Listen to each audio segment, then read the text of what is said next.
Hi, class. Again, if you're watching on YouTube and you're not in my class, you got to stream something. National Theater's broadcasting live streams. Come on.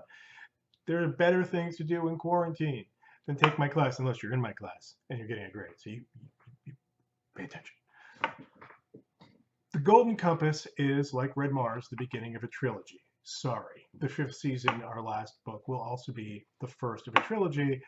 The trilogy, like the short story, is something that is a publishing format that has a very special hold in genre publishing.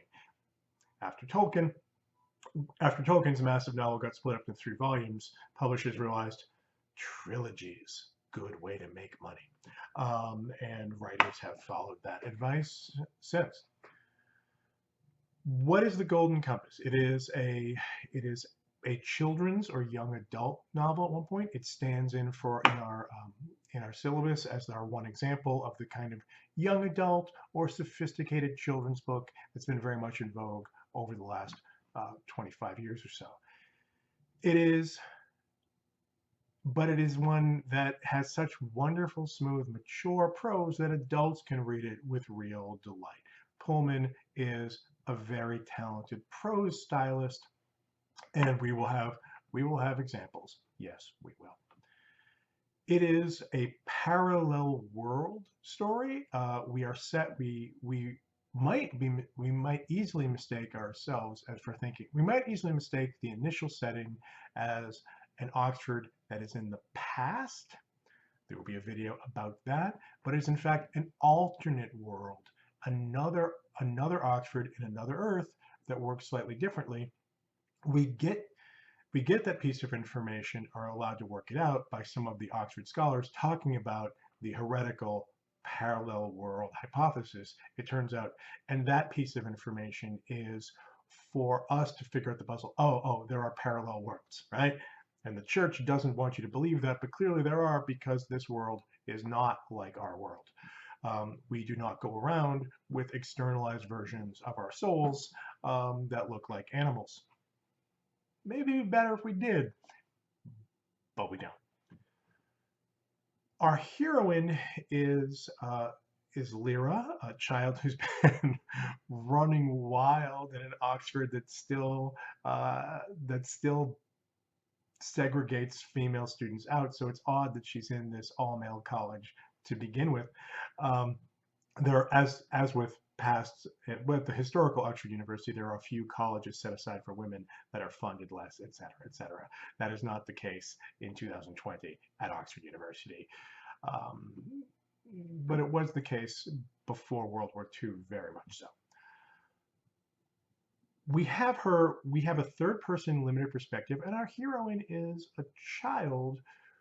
This helps us, this point of view dovetails with us. She does not understand everything that she sees and hears around her, and she is working it out just as we work it out.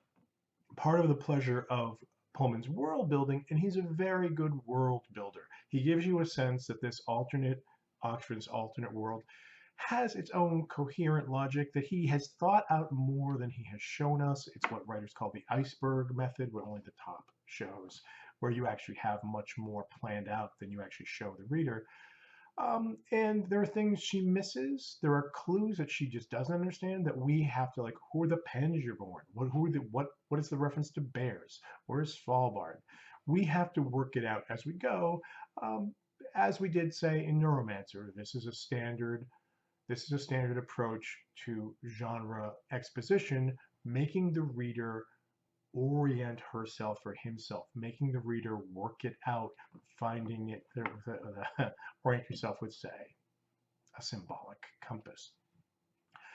That also allows, that third person limited gap allows Pullman to write in a mature prose style that is vastly different from the language in which Lyra herself thinks or feels.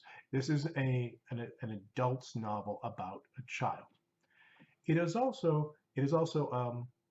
reverses one of the standard tropes of this kind of fantasy. It is more usual to begin for the child hero to begin in our world and then move through some dimensional barrier into a more magical and more enchanted world.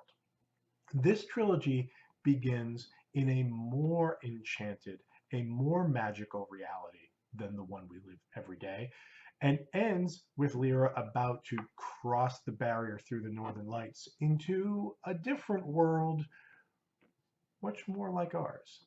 So this is a more enchanted, instead of the child moving from a world like ours to a world that is magical, special, numinous, we have a child who grows up in the numinous world and who is poised at the end of this novel to kind of explore our world.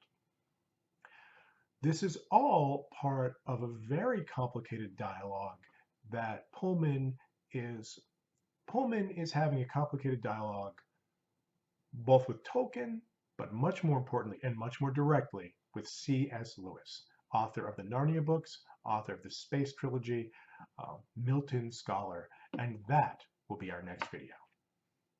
Live long and prosper.